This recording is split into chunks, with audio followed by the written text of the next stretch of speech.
Allah wabarakatuh.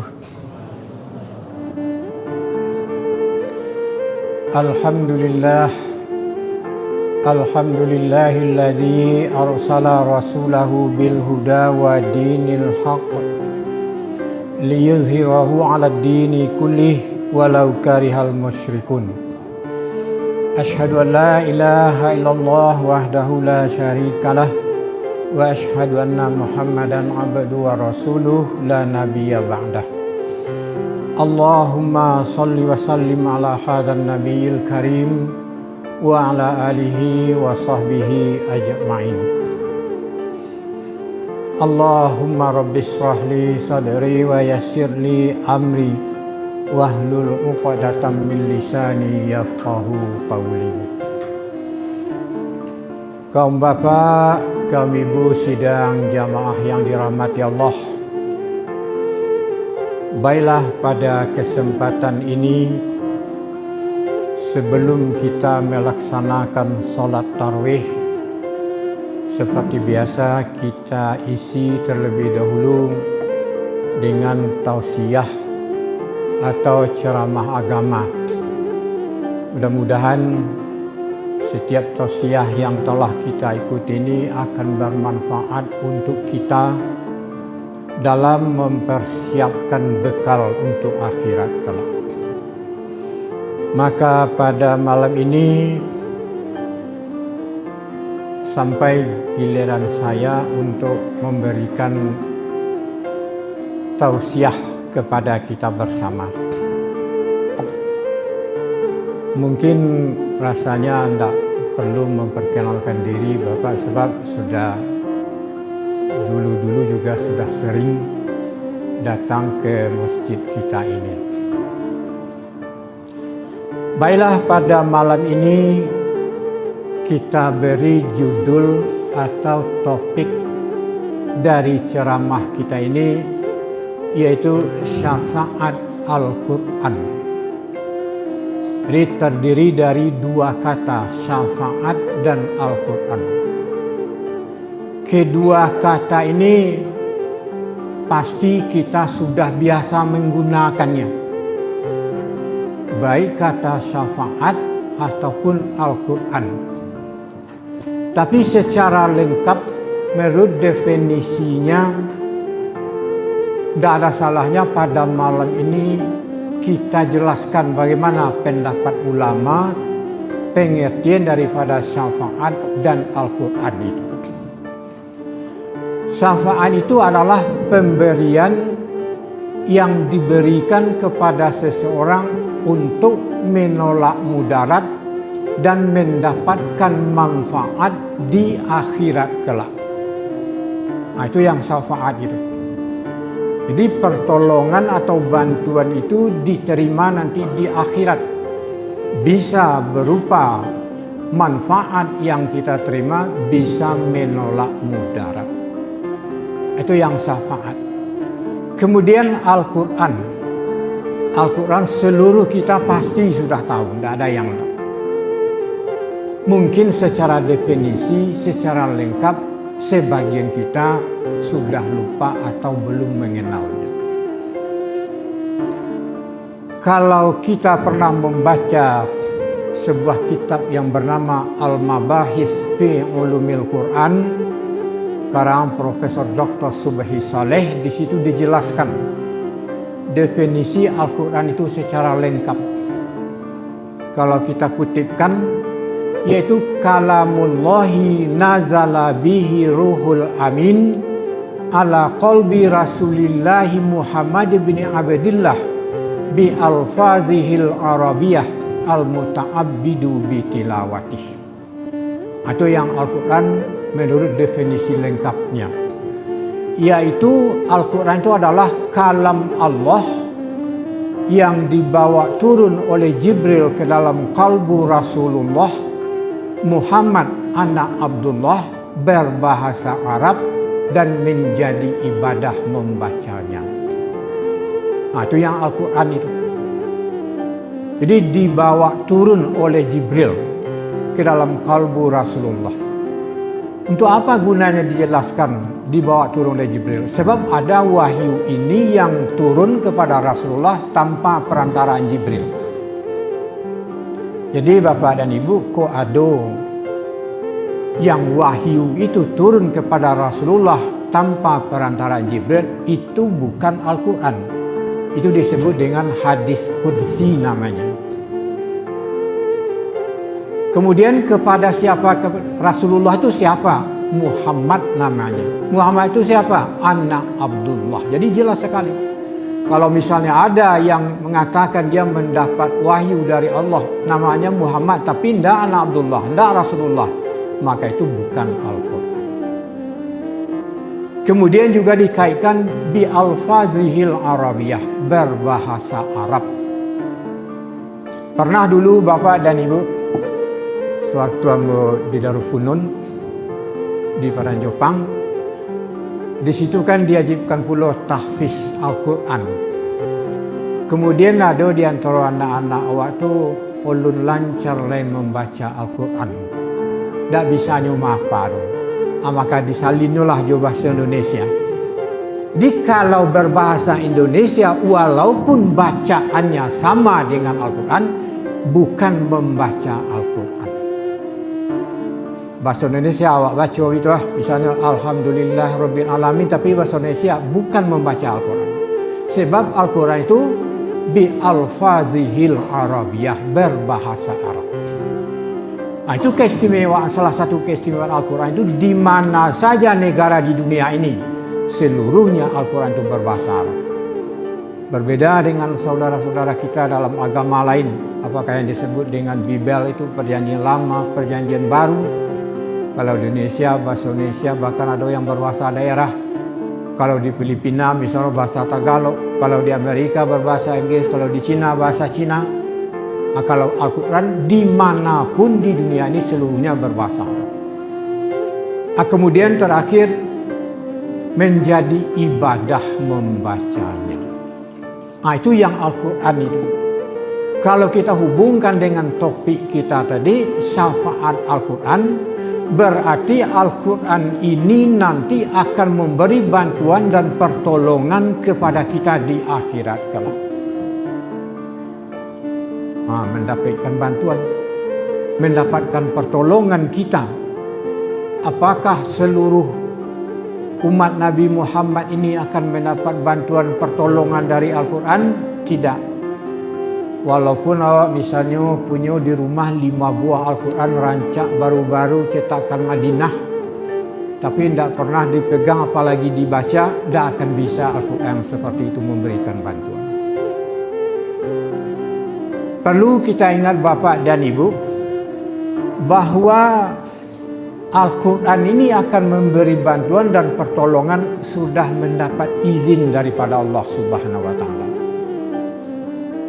Ya, sudah mendapat izin. Siapapun apapun nanti yang memberikan syafaat di akhirat itu melalui izin daripada Allah Subhanahu wa Ta'ala.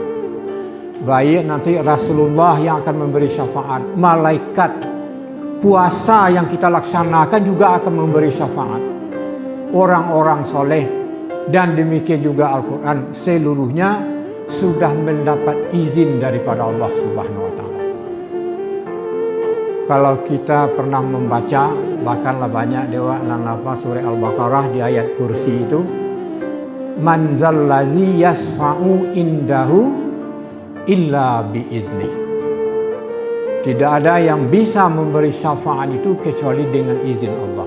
Dan Al-Quran ini sudah mendapat izin daripada Allah Subhanahu wa Ta'ala untuk memberikan pertolongan kepada kita di akhirat kelak. Kemudian Bapak dan Ibu sidang jamaah yang dirahmati Allah, bahwa Al-Quran itu bisa memberi syafaat ini dijelaskan dalam sebuah hadis Rasulullah sallallahu alaihi wasallam. An Abi Umamah Al-Bahili radhiyallahu anhu qala. Ini Abi Umamah ini nama sahabat. Ia berkata, sami'tu Rasulullah sallallahu alaihi wasallam yaqulu, Aku mendengar Rasulullah Shallallahu Alaihi Wasallam bersabda. Apa sabda beliau? Iqra'ul Quran, bacalah oleh kamu Al-Quran itu. Fa innahu ya'ti yaumal qiyamati syafi'an li ashabihi. Maka sesungguhnya Al-Quran yang kita baca itu akan datang nanti di hari kiamat memberikan pertolongan kepada li ashabihi, kepada sahabatnya, berartinya orang yang dekat dengan Al-Quran itu. Siapa orang yang dekat dengan Al-Quran? Orang yang merutinkan membaca Al-Quran. Jadi tidak sekedar pahala yang berlipat-lipat yang kita peroleh, bantuan pertolongan nanti di hari kiamat akan diberikan oleh Al-Quran ini kepada kita. Jadi orang yang merutinkan membaca Al-Quran, apalagi menghafalnya. Kemudian kita lihat Bapak dan Ibu, apa saja bantuan yang akan diberikan oleh Al-Quran kepada kita. Jadi saja bantuan itu nan bisa kita terima bagi orang yang merutinkan membacanya. Yang pertama, Bapak dan Ibu, akan dapat menaungi dan melindungi kita dari panasnya di padang mahsyar. Kalau banyak guru-guru awak menyampaikan bahwa nanti setelah kita dibangkit dari kubur, kita seluruhnya dikumpulkan di padang mahsyar. Seluruh makhluk mulai sejak Nabi Adam sampai nanti akhir zaman dikumpulkan kesadunya di padang mahsyar. Coba bayangkan betapa banyaknya umat manusia, miliaran bahkan mungkin triliunan manusia. Cuma saja Bapak dan Ibu, di waktu itu matahari sangat dekat dengan ubun-ubun kita. Tak jauh jaraknya matahari dari kepala awak ketika itu. Seperti apa mungkin panasnya. Awak lah rami bola di situ, kemudian matahari dokik. Sedangkan sekarang saja Bapak dan Ibu, ketika hari panih itu saya rasakan. Berjalan aja di jalan itu, di Honda pernah misalnya terasa baa anginnya. Itu jarak matahari dari kepala kita ribuan, puluhan ribu kilometer. Coba bayangkan andai kata misalnya dokik dari kepala awak. Bahkan dalam hadis lain dikatakan ada nanti di antara umat-umat manusia ini yang tidak bisa bernafas karena keringatnya, peluhnya sudah menutupi hidungnya. Itu di angin hari. Kalau awak pernah mengingat di api awak ketika musim panen 2025 dulu, berapa panen itu 6 bulan. Alai ada pernah mengingat di Cina aspal itu ada angin hari, awak pijaan lokik sepatu sulap awak di situ di panihnya hari. Itu di dunia baru Bapak dan Ibu. Matahari ratusan ribu kilometer jaraknya dari kepala kita. Kalau di akhirat di padang mahsyar itu nanti sangat dekat dengan ubun-ubun kita. Sarukualah panihnya nanti. Ketika itulah Al-Quran datang memberikan pertolongan, memberikan perlindungan, memberikan naungan kepada orang-orang yang dekat dengan Al-Quran itu semasa kita hidup di dunia ini. Coba yang kesad yang paling yang datang aja tudung dan melindungi awak dari panasnya matahari. Ini dijelaskan pula oleh Rasulullah dalam sebuah hadis. Kecil Rasulullah, Iqra'ul Quran fa innahu ya'tiya yaumal qiyamati syafi'an li ashabihi. Samo awal hadis itu dengan yang tadi, maka sesungguhnya Al-Quran itu akan datang nanti di hari kiamat untuk memberikan pertolongan, bantuan kepada sahabatnya.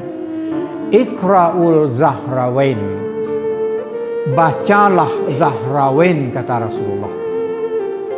Apa itu Zahrawain? Al-Baqarah, suratul Ali Imran.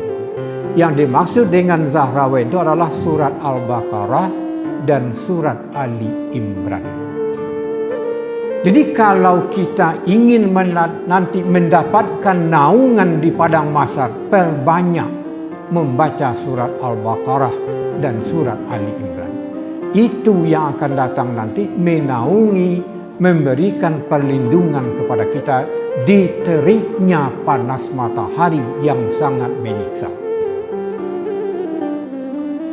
Misalnya, apa kok itu awak baca toruf? Padahal mungkin ada awak yang berniat di awal Ramadan sehari lah berniat untuk menamatkan Al-Quran 30 juz selama Ramadan. Tentu sehari semalam awak akan membaca 1 juz. Sedangkan kini misalnya lah sampai juz 20 ada awak tak baca. Apakah saya juga akan mengulang membaca surat Al-Baqarah dan Ali Imran itu? Iya. Baca rohnya Bapak dan Ibu. Sebelum awak meneruskan bacaan awak, namlah misalnya juz 20, awak baca agak saulai baik, mulai dari surat Al-Baqarah balik sampai selesai surat Ali Imran. Abai 7 balik. Terus kita baca. Kalau kita menginginkan perlindungan dan naungan nanti di akhirat kelak. Sungguh sangat luar biasa bantuan yang diperlukan, yang sangat kita butuhkan nanti Bapak dan Ibu. Itu yang pertama, bantuan yang akan diberikan oleh Al-Quran kepada sahabatnya. Sahabat itu kan kawan bahasa awak. Kawan itu kan dokek Jawa. Berarti kita pun harus dekat dengan Al-Quran. Dokek dengan Al-Quran, sering kita baca. Sering Al-Quran itu bersama kita. Kemudian bantuan yang kedua yang akan diberikan oleh Al-Quran kepada kita. Ini lebih dahsyat lagi bantuan yang akan diberikan Bapak dan Ibu. Kita beri contoh dulu. Misalnya ada si A. Si A ini rajin membaca Al-Quran. Bahkan berusaha untuk menghafalnya. Karena anak-anak awak banyak kini yang hafiz. Atau cucu awak. Teruskan itu Bapak dan Ibu. Teruskan. Sebab nanti taruhlah yang kita sebutkan si A tadi, dia seorang hafiz, sering membaca Al-Quran, berusaha untuk menghafalnya. Si A ko punya 2 orang tua, punyalah 2 orang kakek dan nenek, lah berlima, lah berompek tu. Punya pula saudara misalnya berompek orang, lah 8. Ada pula ahli keluarga yang lain, lah 10. Kebetulan yang 10 orang ini wajabalahun nar, lah wajib inyo masuk neraka. Tetapi karena ada 1 orang yang senantiasa dekat dengan Al-Quran, berusaha untuk menghafalnya, yang 10 orang ini akan dibawa oleh yang 1 orang ini untuk masuk surga. Coba bayangkan kalau 2 di dalam keluarga orang yang soman itu, kalau bertiga, apalagi kalau seluruh yang ada dalam rumah kita itu. Masing-masing akan membawa nanti 10 orang keluarganya untuk masuk surga. Walaupun mereka sudah wajib masuk neraka. Itu bantuan yang akan diberikan oleh kita, oleh Al-Quran kepada kita nanti. Ini dijelaskan oleh Rasulullah SAW dalam sebuah hadisnya. Qala Rasulullah sallallahu alaihi wasallam, man qara'al Qur'ana wastadharahu, barang siapa yang membaca Al-Quran dan mencoba untuk menghafalnya. Kemudian anan halal kece Al-Quran lain dihalalkannya. Yang haram kece Al-Quran lain diharamkannya. Bah menciluk itu haram, lain kesutaan yang mengharamkan. Kemudian yang dihalalkan oleh Al-Quran dihalalkannya pula. Ada khalahul bihil jannah. Orang yang semua itu kata Allah akan dimasukkan ke dalam surga wa syafa'ahu fi asratin min ahli baiti, dan akan memberikan syafaat, akan memberikan bantuan dan pertolongan sebanyak 10 orang kepada ahli baitnya. Kulluhum wajabat lahun nar. Yang 10 orang itu sudah wajib bagi dia neraka. 10 orang, satu orang yang dekat dengan Al-Quran bisa membawa 10 orang keluarganya, ahli baitnya, untuk masuk surga. Akan luar biasa tu Bapak dan Ibu. Jadi ketika awak lai sihat ko Bapak dan Ibu, ketika lai bisa jo awak membaca, ayo awak perbanyak, awak tambah daripada nan biasa. Bersama-sama kita coba untuk memperbanyak, untuk mendekatkan diri kepada Al-Quran. Mungkin nan biasa awak lai turun membaca Al-Quran umpama malam hari ya saja. Kita tambah mungkin pagi pula kita coba. Lah biasa 2 kali, kita jadikan 3 kali. Sehingga kita betul-betul dekat dengan Al-Quran. Tidak hanya bermanfaat untuk kita, terhadap 10 orang keluarga kita yang sudah ditetapkan untuk masuk neraka bisa dirangkul hanya oleh 1 orang yang dekat dengan Al-Quran. Itu bantuan kedua yang diberikan oleh Al-Quran kepada kita. Kemudian yang ketiga Bapak dan Ibu, ada je lain cik lain. Kalau nanduo cako itu boleh dikecikkan dari definisi syafaat cako menolak mudarat. Kalau kini ko mendatangkan manfaat. Kita ambil juga contoh dulu. Kita umpamakan seluruh kita ini sekarang ini di dalam surga.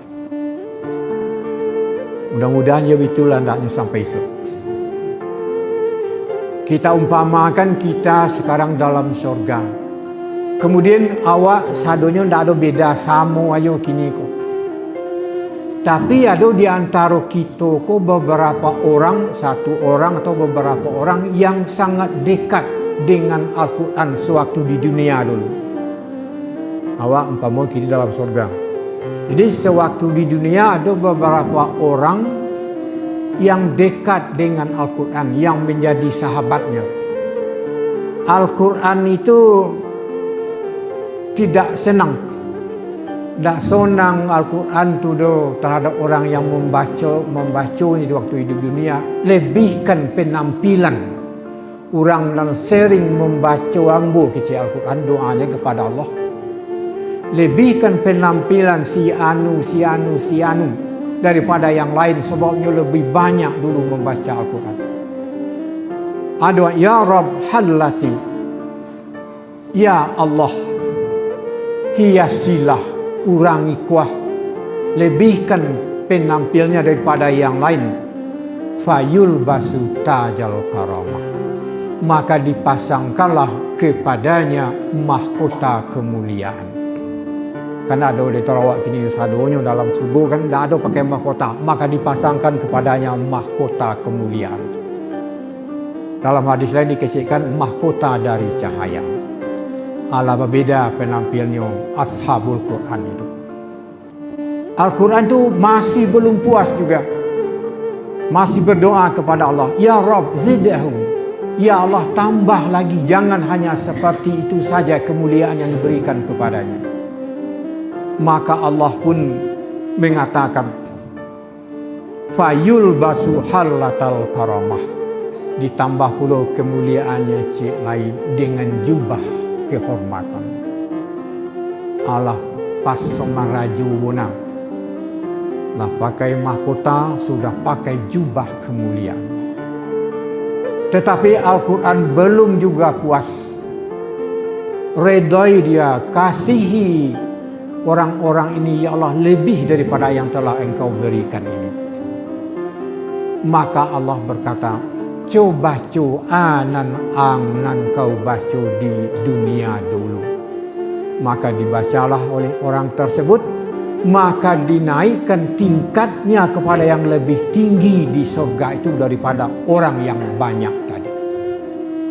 Coba baca lagi. Dia baca lagi, tambah naik tingkatnya. Bahkan bisa sampai ke Firdausul A'la. Surga Firdaus yang paling tinggi tempatnya para nabi, orang-orang soleh, dan orang-orang yang mati syahid. Itu kemuliaan yang diberikan oleh Al-Quran kepada kita nanti Bapak dan Ibu. Misalnya, jangan ada andaknya awak sampai menyesal. Kok dan perbanyaklah membaca Al-Quran kok kini. Ketika hidup di dunia dulu, tentu saya akan mendapat kemuliaan yang tiada tara bandingnya. Itu dari segi syafaat baru Bapak dan Ibu yang diberi oleh Al-Quran kepada kita. Alulai pahala yang kita baca tiap huruf tu. Kalau banyak guru-guru menyampaikan awak baca sahuruf itu berapa pahalanya Bapak Ibu? 10. Sahurufnya awak baca dapat 10. Pahala dia awak upahnya. Andai kata misalnya di bulan Ramadan kau awak baca, dalam hadis yang sahih dilipat gandakan kebaikan apa saja yang kita kerjakan di bulan Ramadan ini, dilipat gandakan pahalanya 10 sampai 700 kali lipat.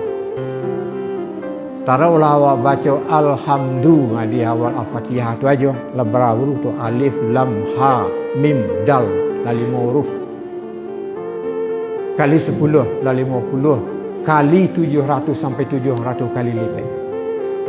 Kok misalnya you ada di antara awak yang menamatkan Al-Quran ni 30 juz selama bulan Ramadan. 30 juz tamat. Selesai Ramadan nanti tak takomohi pahalun kadapik dewan.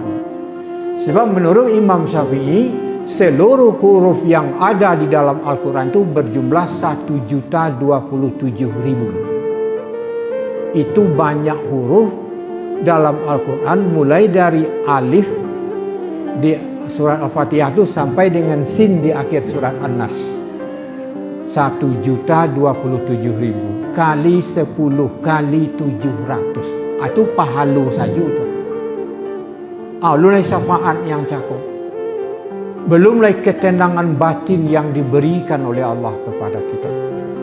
Sungguh takjub dan luar biasa kitab suci umat Islam ini. Sekali lagi Bapak dan Ibu, ketika awak lai sehat, anjak awak menyesali diri kita sendiri. Potang balik sekali dan baca Al-Quran. Kini kita tingkatkan menjadi 2 kali, 3 kali. Potang balik saulai dan bacanya, kita lebih menjadi 2 helai dan seterusnya. Mudah-mudahan dengan adanya kowa ulang balik Bapak dan Ibu, seluruh awak termasuk amboyo termotivasi, terdorong awak untuk menambah amal-amal kebaikan kita. Dek lai tinggal je lebih kurang 10 atau 9 hari lagi bulan Ramadan, kita perbanyaklah. Mudah-mudahan sesudah Ramadan pun kalau tidak akan meningkat, sama je bulan Ramadan. Kita doakan semoga Allah senantiasa memberikan kekuatan dan kemauan yang kuat lahir dan batin untuk senantiasa memperbanyak amal kita setiap saat. Amin ya rabbal alamin. Demikian saja untuk malam kini Bapak dan Ibu. Terlebih terkurang mohon maaf. Wabillahi taufiq wal hidayah. Assalamualaikum warahmatullahi wabarakatuh.